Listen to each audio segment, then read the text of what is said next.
Hey guys, BizCat here.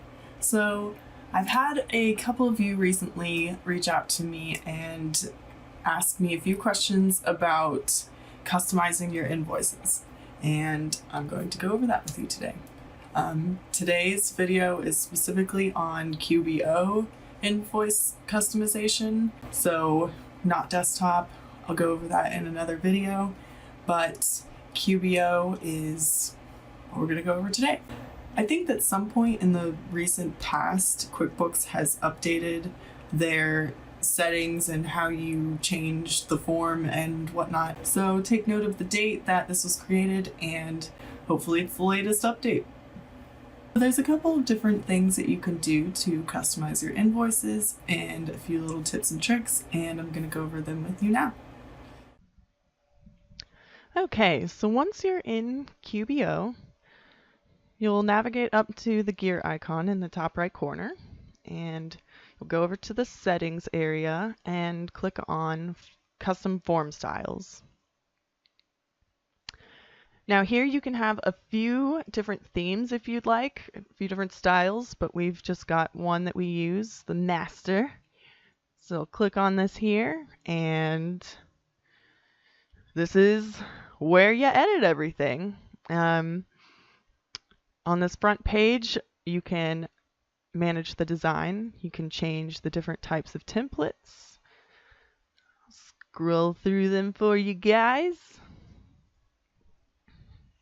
We like this one. You can make it virtually any color that you want because you can enter your logo color here. And there's a few font types, but it does give you some customization and a few different sizes as well. And then you can edit your print settings here. One thing to note, if you're navigating through these tabs, you'll think that there's nothing here. And you've got to click inside this to get access to change the information and edit it. So here we've got the information for the header of your invoice, and also you can change what you want these to be called. So maybe you want this to say quote instead of invoice. And this checkbox right here allows you to use custom transaction numbers where you decide what the numbers are going to be instead of QuickBooks. And then you can also add a few more things to show up over here. And if you open up these custom fields, you can add these here. So if you go to this middle section, you can choose to show the account summary or not, which shows past times that your client has paid. And that can be really helpful sometimes. A lot of clients like to see everything going on. There's the option to include or not include all of these things, and you can move them around using these sliders.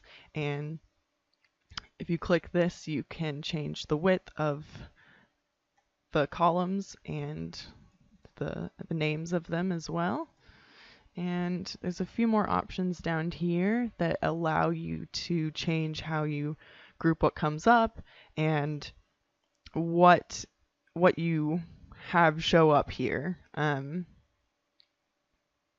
You can just play with it and see how it changes things for you depending on the kind of information that you have inputted into your invoices. This bottom section here, you can choose to include or not include discounts, deposits that could possibly be credits on the client's account, and edit a little message for your clients. And it shows up right here, and then this one will show up at the bottom. You can change these options as well.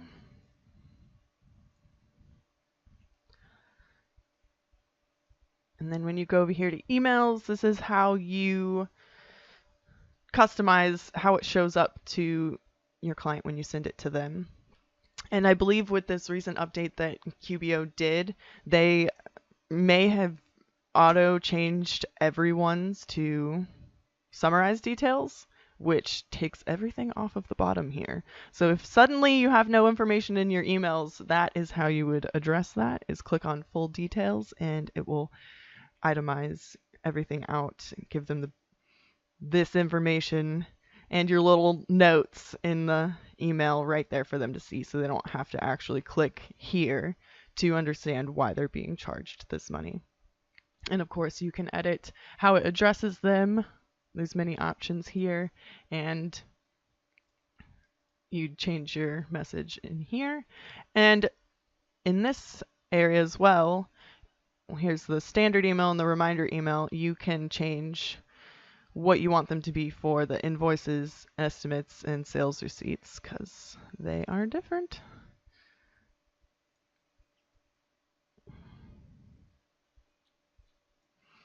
So on this last tab, super easy. If you want to allow your clients to pay by bank or credit card, you can click or unclick these. Of course, if you are unaware, bank transfers are actually free in QBO. So I would definitely leave this on no matter what. You might want to have this as your client's only option if you don't want to wind up paying credit card fees.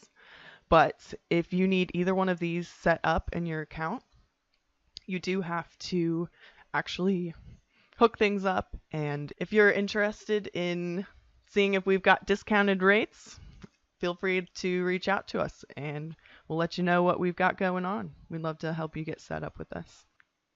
It's not much more to it. Feel free to leave comments or questions below if anything changes or I need to go over anything else in more depth. Thanks.